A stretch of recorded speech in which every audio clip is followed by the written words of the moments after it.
Mario dan Stevi, baca lagi teks ini, tapi semua kata mereka diganti dengan kata kami. Silakan. Kita bertolak ke seberang.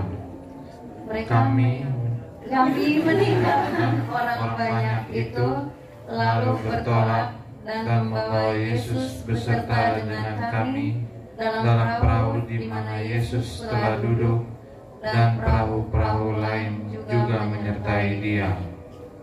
Lalu mengamuklah taufan yang sangat dahsyat, dan ombak menyembur masuk ke dalam perahu, sehingga perahu itu mulai penuh dengan air. Pada waktu itu Yesus sedang tidur di buritan di sebuah tilam.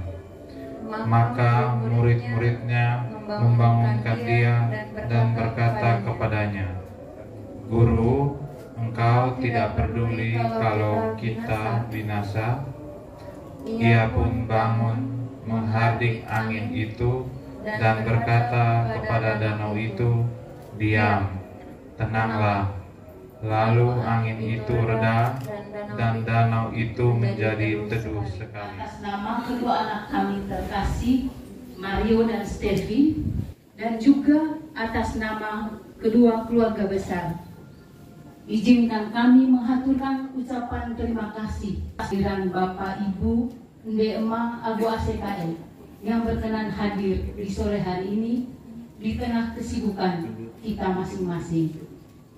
Kehadiran kita semua adalah bentuk dukungan, bentuk doa, dan juga restu untuk kedua anak kita terkasih, Mario dan Stevi, yang akan memasuki tahapan kehidupan baru di dalam perjalanan kehidupan mereka.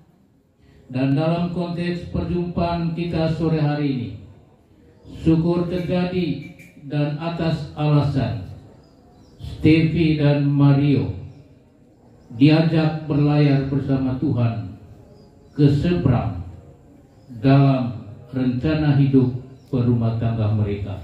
Syukur itu adalah kesetiaan Tuhan menuntun, mendampingi Mario dan Stevi untuk memutuskan berlayar bersama Tuhan. Dan kita semua mendukung pelayanan mereka dengan doa-doa kita. Undangan sekalian yang saya kasihi di dalam Tuhan, Selasa kemarin saya tanyakan kepada Mama Carol tentang bacaan yang dipakai untuk perayaan sore ini. Jawabannya singkat, dari Romo saja. Wujudnya syukur dan mohon penyertaan Tuhan untuk kelancaran semua rangkaian acara pernikahan Kak Stevi dan Kak Mario. Itu punya puji Tuhan. Dan di luar dugaan saat itu, saya membuka file-file di laptop saya. Muncul beberapa foto. Dan foto itu di tanggalnya bulan Juni tahun 2011. Dan foto itu foto yang diambil saat kami bertolak dari kota Tiberias menuju Danau Galilea. Dan waktu itu Stevi, Molas, dan Stella juga hadir, masih kecil-kecil, tahun 2011.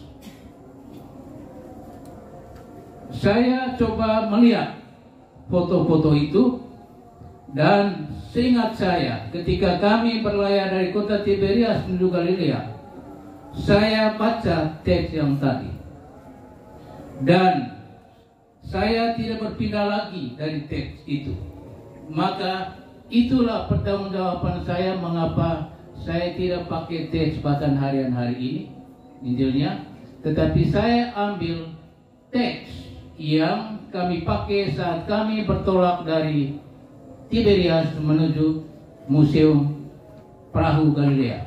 Dan saya cek foto itu, ada juga fotonya Stevi dengan Tante Katarina di Museum Perahu di kota Galilea. Dan persis setting dari Injil yang kita baca tadi, di sana tempatnya. Dan puji Tuhan, saya, Pak Beni, sekeluarga waktu itu bersama menuju Galilea. Dan waktu itu Yesus tidak ajak kami seperti Injil tadi, mari kita ke seberang. Waktu itu ya kita senang-senang saja. Ketika jangkar perahunya ditarik dan luar biasa orang Israel, mereka kibarkan bendera merah putih. Lalu kami dengan spontan menghormati bendera merah putih dan menyanyikan lagu Indonesia Raya. Setelah itu baru kami pocok-pocok menuju Museum Galilea. Itu alasannya mengapa sore hari ini saya ambil teks Injil tadi dari pengalaman kami tahun 2011. Dan teks ini saya pakai untuk peristiwa sore hari ini. Dan bagi saya teks ini harus menjadi teks spesial untuk Stevi dan Mario.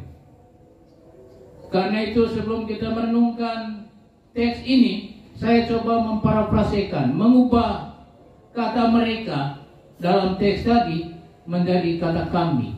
Marilah kita bertolak ke seberang. Kami meninggalkan orang banyak itu, lalu bertolak dan membawa Yesus beserta dengan kami dalam perahu di mana Yesus telah duduk, dan perahu-perahu lain juga menyertai Dia. Lalu mengamuklah taufan yang sangat dahsyat, dan ombak menyembur masuk ke dalam perahu, sehingga perahu itu mulai penuh dengan air. Pada waktu itu Yesus sedang tidur di gurita di sebuah tilam. Maka murid-muridnya membangunkan Dia dan berkata kepadanya, "Guru, Engkau tidak peduli kalau kita binasa?" Ia pun bangun, menghardik angin itu, dan berkata kepada danau itu, "Diam, tenanglah." Lalu angin itu reda, dan danau itu menjadi teduh sekali. Lalu ia berkata kepada kami, "Mengapa kami begitu takut? Mengapa kami tidak percaya?" Mereka